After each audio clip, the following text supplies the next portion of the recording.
이재명 후보의 어떤 대권 가도에서 굉장히 중요한 재판이 하나 남았습니다. 조기 대선 전 선거법 관련된 이 대법원의 3심 선고가 선거 전에 나오느냐 아니냐, 그리고 어떤 내용으로 대법원의 선고가 나온다면 선고되겠느냐가 중요한 변수가 됐습니다. 대법원이 이례적으로 이 재판에 속도를 내고 있습니다.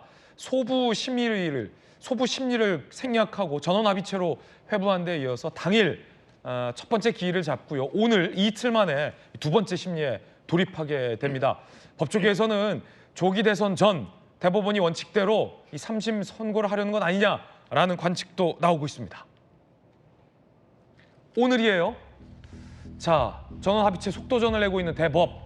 그제였죠. 전원합의체 회부 첫 합의 기일이 있었고 오늘 이 본격적인 이 심리에 돌입하게 되는데요. 두 번째 기일이 바로 이틀 만에 잡혔고요. 오늘 심리에서는요. 주요 쟁점들에 대한 이 대법관들의 논의가 이뤄질 것으로 전망이 되고 있습니다. 통상적으로 전원합의체 심리는 한 달에 한 번 정도 열리는데 지금 3일간 두 차례 심리기일이 열렸다는 것은 매우 이례적인 속도를 내는 것이라는 관측이 많습니다.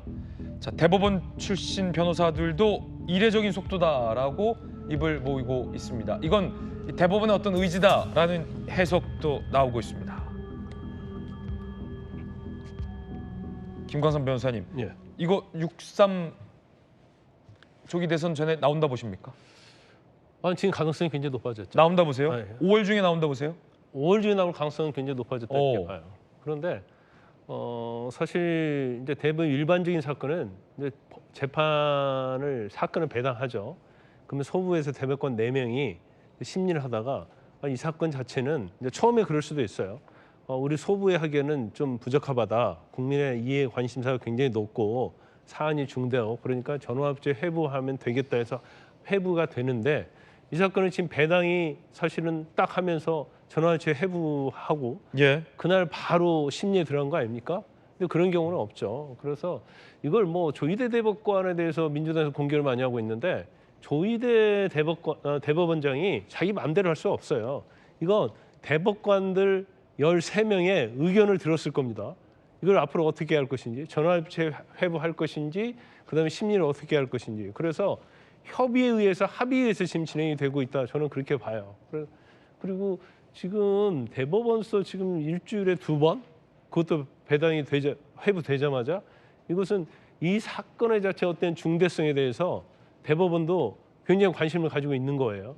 만에 하나 이게 나중에 나와서 이재명 후보가 대통령이 되는 경우에 이 재판이 중단되냐 중단되지 않느냐는 논란이 좀 있을 수 있고요.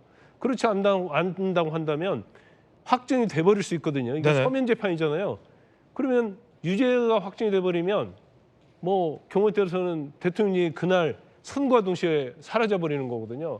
그렇기 때문에 여러 사항의 어떤 사회적 혼란을 생각을 해서 이거 빨리 뭐 경선 후보 확정 전 아니면 6월 3일 전에 이 사건을 빨리 결론을 내겠다는 대법원의 의지고 이것은 저는 합의체에서 이미 의견이 확정이 됐다 이렇게 봅니다. 예, 야권에서는 대법원을 비판하는 목소리가 나오고 있습니다. 들어보시죠. 대법원에 대해서는 이재명 전 대표의 선거법 사건 관련해서 공정한 재판을 촉구합니다. 선거 결과에 따라서 우리 당이 직접적인 영향을 받는 사건이라 당 차원의 입장 표명이 불가피합니다. 이번 사건은 선례 없는 이례적인 절차와 아주 빠른 속도로 진행되고 있습니다. 상고심에서 법 원칙에 따라 기각 결론을 내릴 것으로 기대합니다. 이번 전격적인 전원합의체 회부 결정은 지극히 빠르게 이루어진 것으로 국민으로 하여금 많은 의문을 자아내고 있습니다. 국민은 법리적 측면보다는 정치적 고려에 의한 결정이 아닌지 의심하고 있습니다. 유력 대통령 후보라는 이유만으로 그 피고 사건을 특별히 다르게 취급하는 것도 그것이 가져올 정치, 사회적 파장을 고려하면 타당하지 않습니다. 대법원 스스로 그간 지키기 위해 노력한 정치적 중립성과 독립성을 훼손할 위험성이 있는 것은 아닌지 돌아보시길 바랍니다.